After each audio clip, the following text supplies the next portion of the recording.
안녕하세요. 오늘은 고부 갈등에 대한 5가지 해결 방안에 대해서 말씀드리겠습니다. 고부 갈등은 누가 더 나쁜 사람이어서 생기는 문제가 아닙니다. 대부분은 관계의 구조가 잘못 설계된 상태에서 시작됩니다. 며느리는 아내, 엄마, 며느리 역할을 동시에 요구받고 또 시어머니는 아들에 대한 역할을 내려놓지 못한 상태에서 부딪히는 경우가 많습니다. 그래서 오늘은 참으라는 말, 이해하라는 말보다 현실적으로 가능한 방법을 말씀드리겠습니다. 첫째, 잘 지내야 한다는 생각부터 내려놓기. 고부 사이가 꼭 친해야 할 필요는 없습니다. 많은 갈등은 가족이니까 마음을 나눠야 한다는 압박에서 시작됩니다. 그래서 생각을 이렇게 한번 바꿔보세요. 잘 지내기보다 덜 상처받고 덜 개입하는 관계로 말입니다.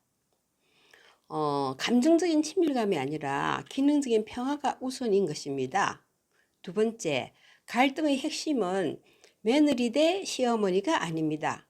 실제로 고부 갈등의 중심에는 대부분 아들, 즉 남편의 위치 문제가 있습니다. 중간에서 침묵하는 남편, 양쪽에 다른 말을 하는 남편, 우리 엄마 원래 그래로 넘기는 태도. 이럴 경우 며느리와 시어머니가 직접 해결하려고 할수록 갈등은 커집니다. 조정 책임은 반드시 아들에게 있어야 합니다. 세 번째, 감정 표현보다 경계 표현을 먼저 해야 됩니다. 마음부터 털어놓으려 하면 대부분 더 꼬입니다. 저는 너무 소문했어요 라기보다 이 부분은 제가 어렵습니다. 왜 항상 강습하세요 보다 이건 저희 부부가 결정하고 싶어요 라고요. 고부관계에서는 감정 설명보다 행동 경계가 훨씬 안전합니다. 네 번째, 직접 부딪히지 말고 구조를 바꾸세요. 대화로 해결 안 되는 관계도 많습니다. 이럴 땐 대화의 질을 높이려고 애쓰기보다 만나는 방식 자체를 조정해야 합니다. 예를 들면 방문 횟수라든지 시간을 줄인다든지, 그리고 명절 역할 분담을 명확히 한다든지, 이런 좋은 관계를 유지하려면 접촉 강도를 낮추는 게 오히려 도움이 됩니다. 다섯 번째, 참는 사람이 계속 조종자가 되지 않도록 늘 참는 쪽이 먼저 무너집니다. 며느리든 시어머니든 한쪽만 계속 맞추는 구조라면 언젠가는 폭발합니다. 그래서 필요한 건 누군가의 희생이 아니라 관계 규칙의 재설계입니다. 고부 갈등은 마음이 부족해서 생기는 문제가 아니라 경계와 역할이 정리되지 않아서 생기는 문제입니다.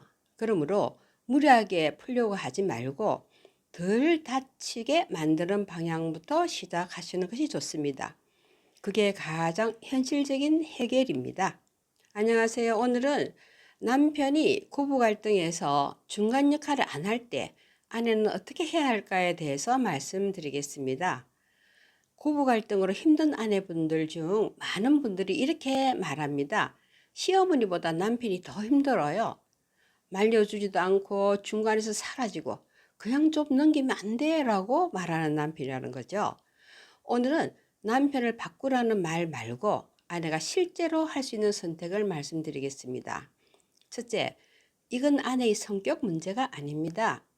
남편이 중간 역할을 안 하는 건 아내가 예민해서가 아닙니다. 많은 남편들은 갈등을 두려워하고 엄마에게 죄책감을 느끼고 관계를 피해서 유지하는 방식에 익숙합니다. 그래서 그 침묵의 대가를 아내가 대신 치르고 있는 경우가 많습니다. 두 번째, 남편에게 공감보다 역할을 요구하시는 게 좋습니다. 위로만 받으려고 하면 대화는 늘 막힙니다. 당신은 왜 내 편이 안 돼?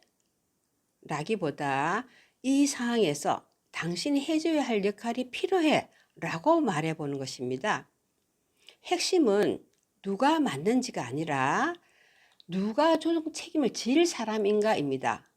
고부 문제에서 그 책임은 아내가 아니라 남편에게 있습니다.